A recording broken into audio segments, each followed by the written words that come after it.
teach, let's see if we're set up properly here. Anyway, we'll change things as we go along. The course that I teach called Empathic Communications, and the concept of the course is to create better relationships with people, what we call about connecting with people. That's the whole goal, to connect. It's not a management tool, so those of you who are interested in management, maybe you don't want to be here. But it's not a management tool. It's not a tool for getting things done. It's a tool for connecting people and dealing with conflicts. So I have this whole course book I put together about it, and I'm going to give you a brief introduction, and then we'll go on to some exercises. So the reason I got involved in this is because being in ISKCON for so many years, since 1971, I've noticed that devotees have a lot of conflicts and some fights from time to time and problems with relationships. And I was trying to analyze this because we are not unique insofar as religious societies or spiritual societies are concerned. According to the statistics, that in religious societies there are more conflicts, irresolvable conflicts, than you find in the secular world. And I'm going to explain the reason for that.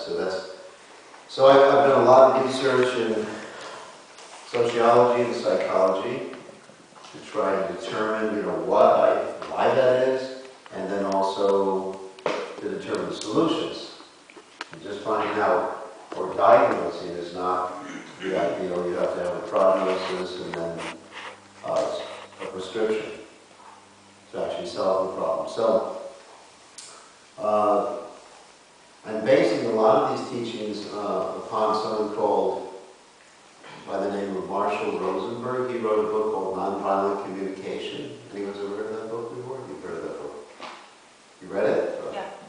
So I've integrated a lot of his concepts into Krishna consciousness and into our society to try to help us.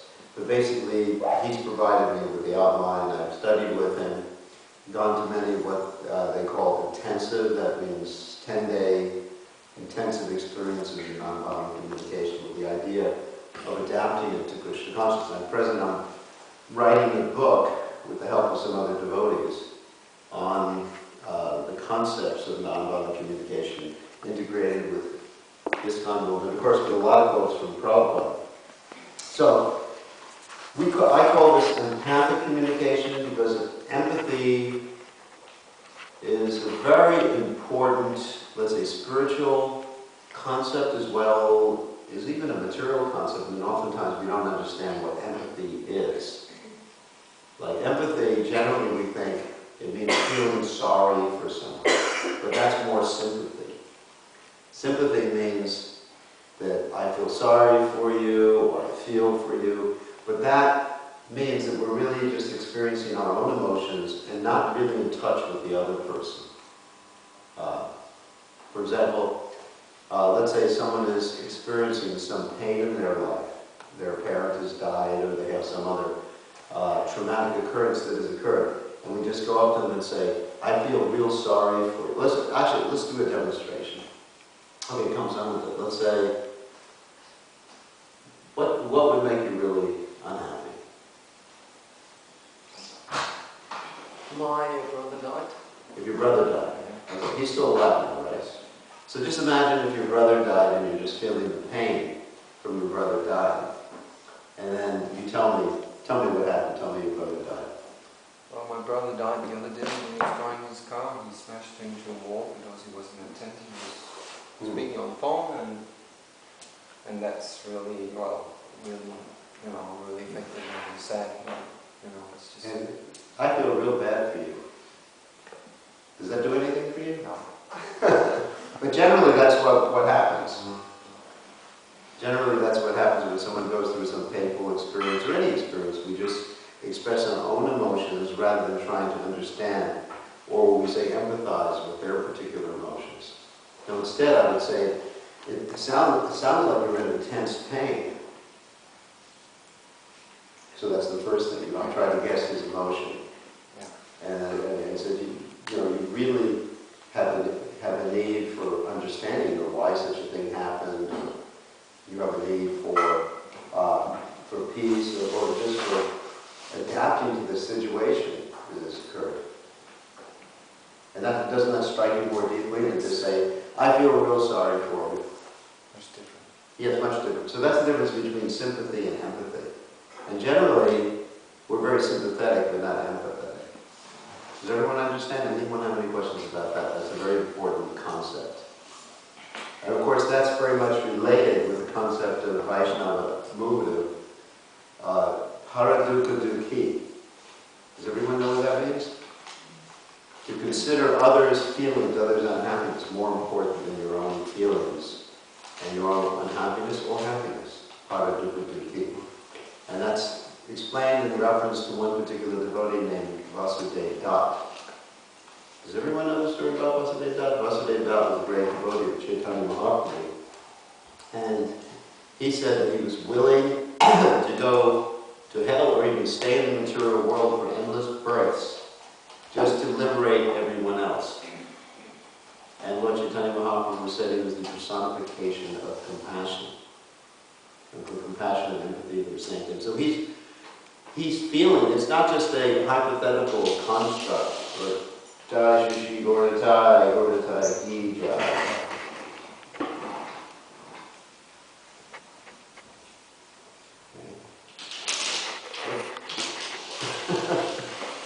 Disappearing that. Shishi Goratai.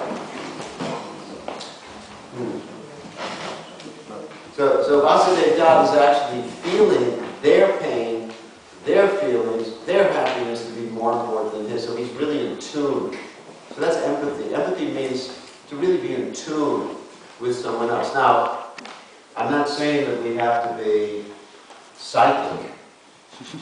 You know, you're saying, well, how can you be in tune? You're saying you have to be psychic and read someone's mind and understand what are their feelings, what are their needs, and reflect. No. It's not a question of being psychic, it's a question of being interested.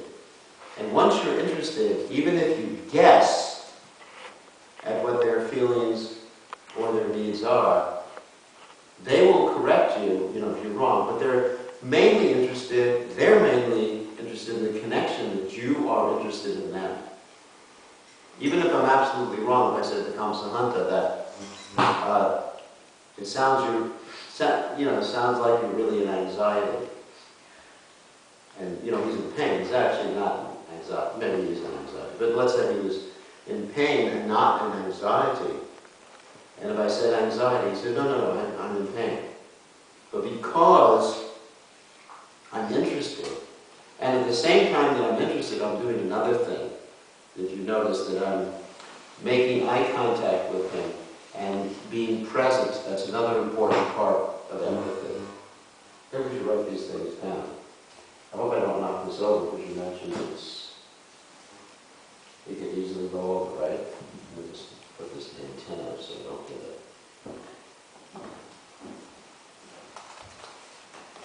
Let me just write this down. So empathy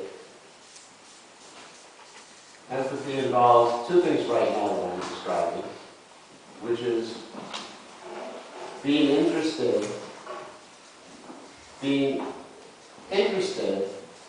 and expressing it. Hope you can read my writing, because I have terrible writing. In others, we're going to describe what we mean by feelings and needs. Others, feelings. Can everybody read my writing? I'm going to try to print instead of 1, 2, and being present. What do I mean by being present? It means being in contact with the person. There's no formula. I know many of you, if you've taken the ISKCON leadership course or some other course where they teach you a certain formula for counseling people, they have this thing called soul. means sit straight, open posture. Anyone's heard this before? Anyone's taken the course, you know what I'm talking about. That you sit in a certain way, look in our eyes. It's not like that. That's a very mechanical thing. I'm not teaching a mechanical system. I'm not interested in a mechanical system. A mechanical system really puts one out of touch with the other person. It doesn't work. Empathy means really being just present for the other person, absorbed in connection with the other person as they're expressing what they're expressing. So let me describe what it's not. I have this whole list of it right here. It's what it's not. It's not a management tool, which I said before.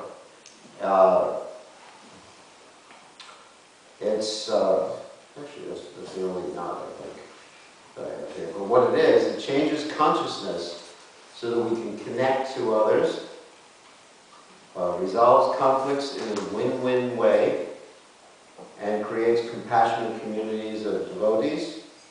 And the idea is not to have power over people, but power with people. So these are very important concepts. So, and another thing being present, and another one is honesty. Honesty and openness. Okay. Let's see. It's not, here's some more knots, anyway, I have more knots here. It's not fixing things, advising people about things, educating people, preaching to people, managing, consoling, sympathy, which I described before, or interrogating. Many times we try to fix things for people. People come and, let's say your brother just died. And I say to you, Kamsahanta, that just chant Hare Krishna, and it'll be all right. That's fixing. Fixing, advising, but it's basically just being in tune with his needs, and he needs to figure out what he needs to do to meet his particular needs. Right.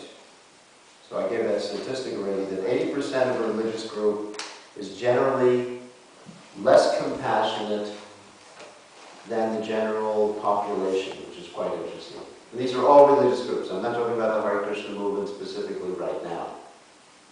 And we'll describe why that is. And 20% of the people are more compassionate in the religious group than the general populace.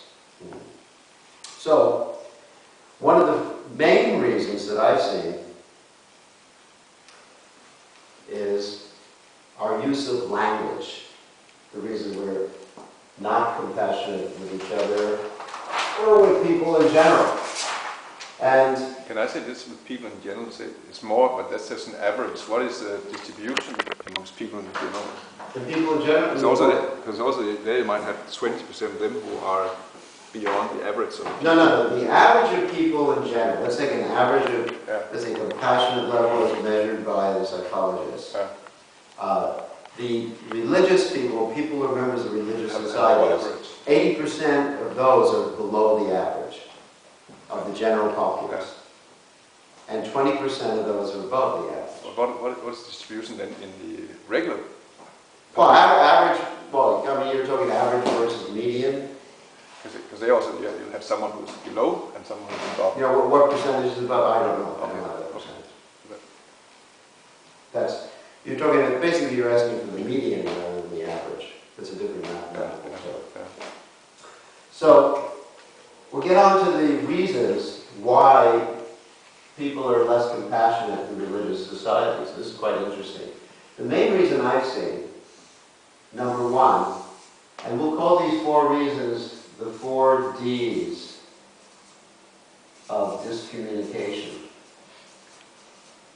I'm sure I'm not spelling it right. Okay? The main reason, number 1 reason, is something I call, and Marshall also calls, diagnosis. And I'll explain what that is. A diagnosis is a label. In Sanskrit, that's called an upadi. We put different labels on people. Like an upadi would be, you're white, you are black, you are male, you are female, you are old, you are young, and even you are stupid, you're intelligent. Different upadhis, whereas we know, according to Srila Rupa Goswami in the Nectar of Devotion of Bhakti Rasamrita Sindhu, he says, Sarvo Upadhi Vinirmuktam. Does anyone know this verse?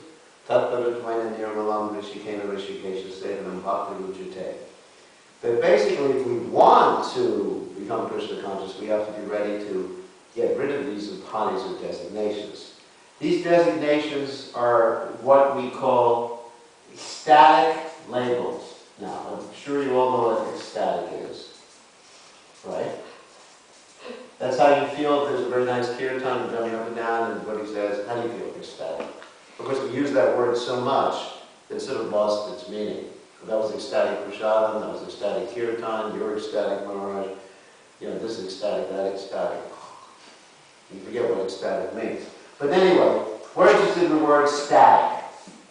Static means it defines something without understanding that everything, or at least every person in this world, is in a changing state. There was an ancient pre-Socratic philosopher, and I forget his name right now, who said you can't step into the same river twice. Ever hear that expression before? Do you remember which philosopher it was? It wasn't Xenophanes, anyway. Whoever it was, it was. So you can't step into the same river twice. So what to speak of us? You know, if a river can run, we're changing all the time too. Sometimes I am acting like a devotee, and sometimes I'm acting like a demon. Right? So to say that I'm either one of the two, especially in Kali Yuga, we don't have any Ravanas running around, as far as I know, do we? No. I mean, I know devotees get into all these conspiracy theories, how the demons are meeting in Spain, you know, with this big thing, and they're going to plan out how to destroy the world and kill everybody to save the world, kill 90% of the world's population, but I don't believe it. So, anyway, people sometimes act as devotees, sometimes act as demons, sometimes act nice, sometimes act badly, sometimes this, that. It's all dynamic, isn't the word for us. Dynamic. Oops, got it wrong. Dynamic means the mobile phone. Dynamic means in motion. So we're always in motion. Is anyone here Krishna conscious 24 hours a day? No. Is anyone here demoniac 24 hours a day? I don't think so. You're sleeping sometimes. So we're always dynamic. However, in religious societies, we have a tendency to label people, especially when we have such scientific, elaborate shastras as we do in the Krishna conscious movement, where we deal with people, you know, in history, who have the labels of demon or devotee or pure devotee, stuff like that. And so we tend to apply those same labels, like a Ravana label, on people. And we don't see that people are always changing, always different. And then that disconnects us from the person. So what we're going to do right now, okay, so let's just stick to this. So what labels, I'm going to ask all of you, what labels do we have for people in the Krishna conscious movement? And you can give either good or bad labels, or positive or negative labels. Because both of them disconnect us from people. Karmis. Karmis. This is a big one. Okay, what's another one? Fringe. Friends? Fringe. Fringy.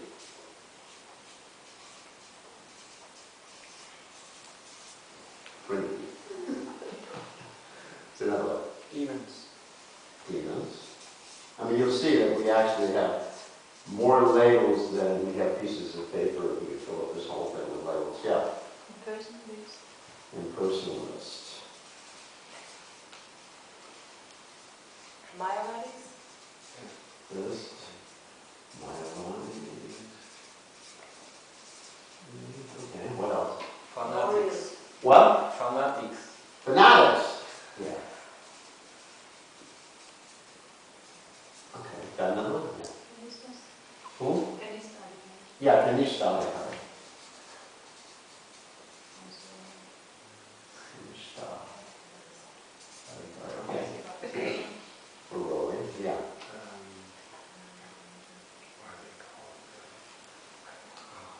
I can help a little bit, I mean. Isn't there something like Rupanugas or something? What do you So that's the definition of us. Yeah. In general, it's a Yeah. group, but I'm talking about individual You're labels. also looking positive label. Yeah, positively. We're labeled for Prabhus, like Prabhu, which means master.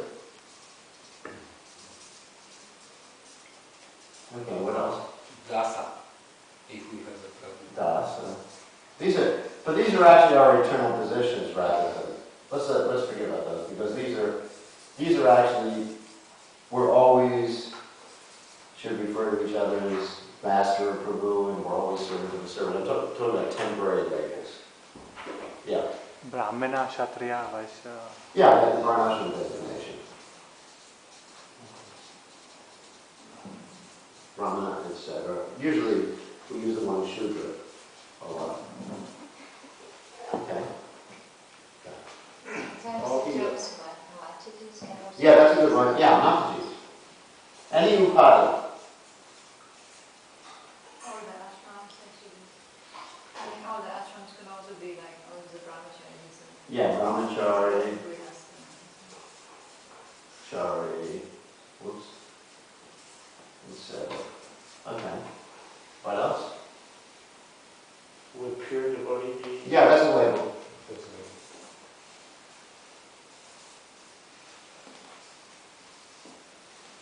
Okay.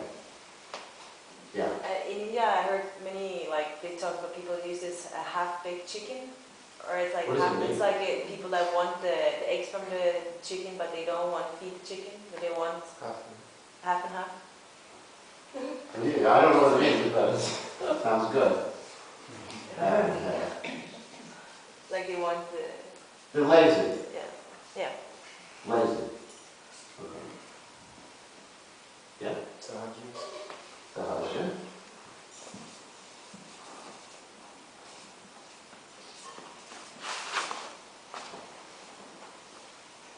Less intelligent is another one. I mean, I'm practiced in this. Finding all sorts of labels. The Gurukuli. Yeah, Gurukuli. That's another one.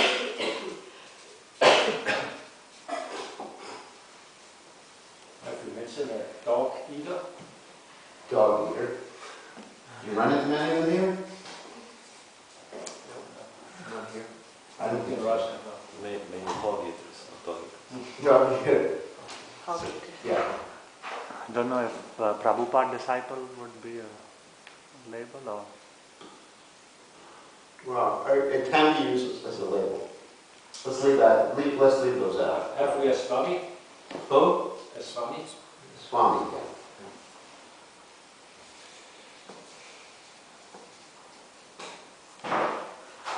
Was het Dira? What is it now? What? A Dira. Adira? Dira. Dira. Dira meaning That's self-control. the person. I mean, that's more of a spiritual. Anyway, we can use That that. is Dira. Okay. Any other ones? Stupid.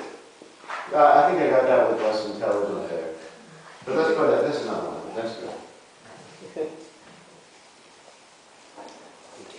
Do we have sentimental? Sentimental.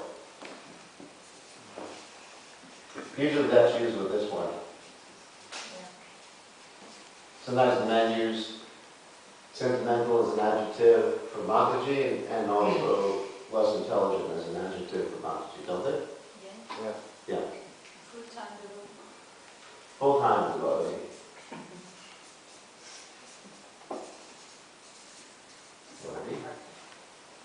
Part-time. Part-time. Part-time. I think we have etc. Yeah. Hindus. Hindus, yeah.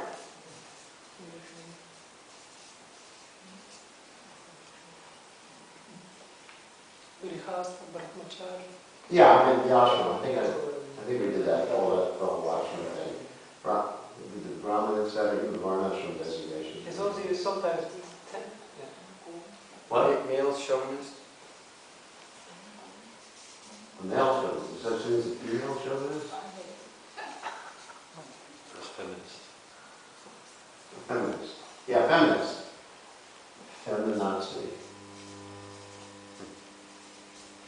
That's a term a lot of people use. Remember that one before? No, never.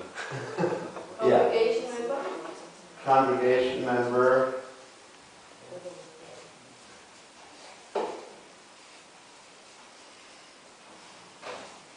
And my writing is getting worse and worse as I get down here. Any other ones? Yeah. Conservative, liberal, orthodox, unorthodox. All right. Now I got a deal. Conservative. Orthodox. Liberal. I'll add a few. Maya. Maya Devi. Oh, Maya.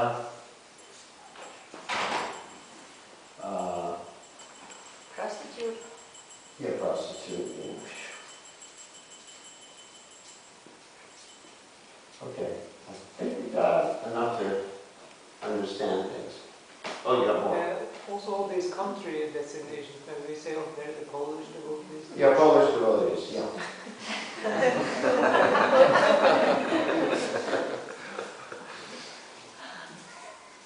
Yeah, I think you understand any country. Especially Polish. I hope no one's here from Poland. oh plenty. In the room? Yeah. Abuse. Oh my God.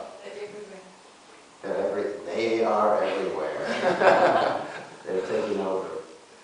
So, you see what these things do, that even if it's a positive thing, you don't really get to know the person or connect with the person. As soon as I think, this is use comes to 100 again, as soon as I think, what did we pick out one like here?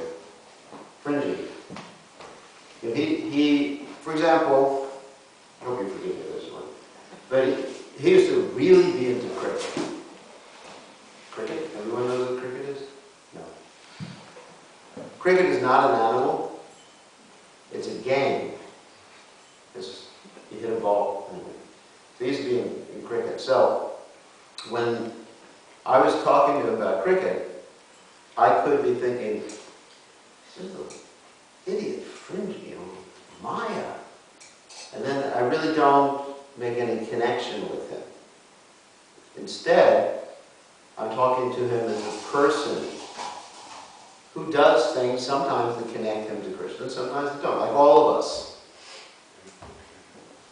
You know, we generally think, especially when you happen to be a sannyasi, you think you're holier than thou. You ever heard that expression before? You know, I'm full-time engaged in Krishna consciousness. I don't play cricket. Don't go to see the movies except for the Avatar movie. If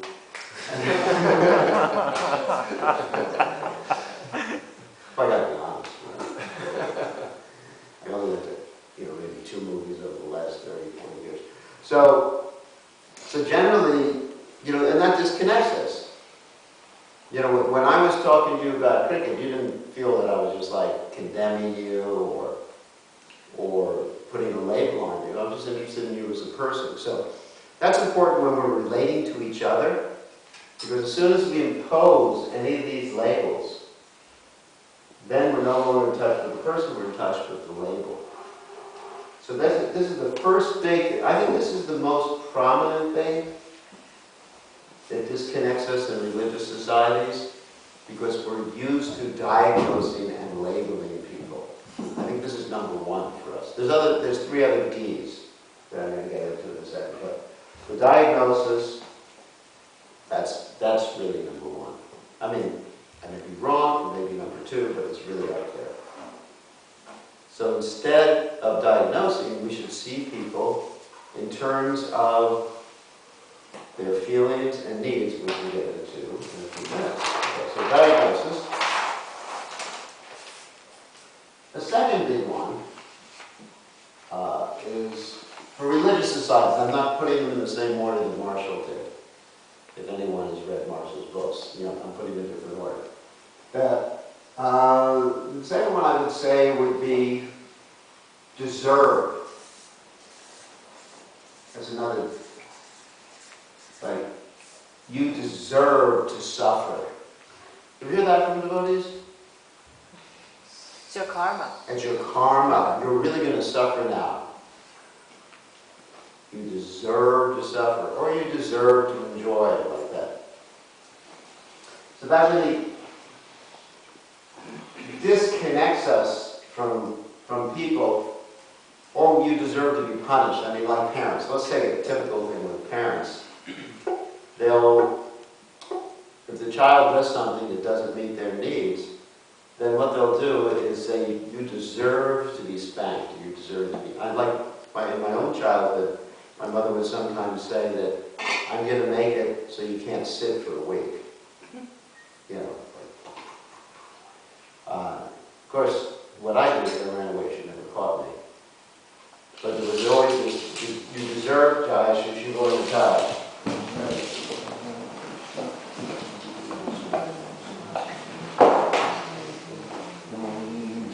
There's this conception of God as the person who punishes and the person who rewards, and then we're doing things based upon our desire to avoid punishment and our desire to have a reward. So we're dealing with each other like that too. So deserve, that's number 2. And number 3 in the religious circle, let's say, demand.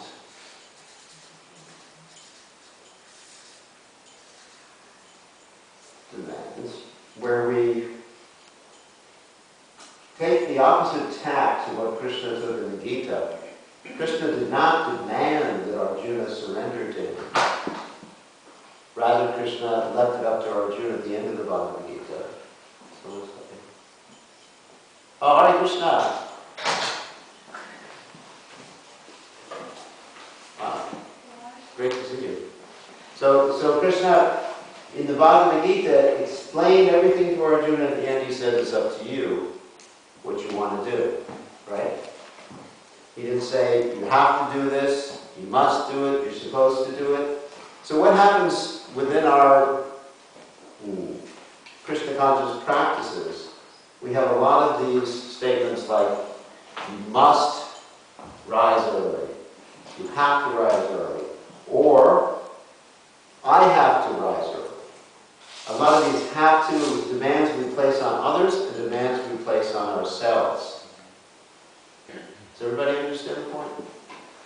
So if you say, why are you getting up from Mangalarti? Because I have to. And what that does, it disconnects us even from ourselves. What to speak of others.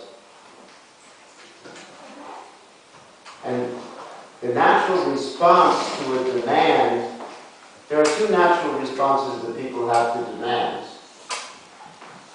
Can anyone guess those responses? Yes. This one's What? position. I don't want to. Yeah. Rebellion. What's the other response? Guilt. What? Guilt. Accept. Guilt. Well, that's an emotional thing. I'm talking about a physical response. Submission.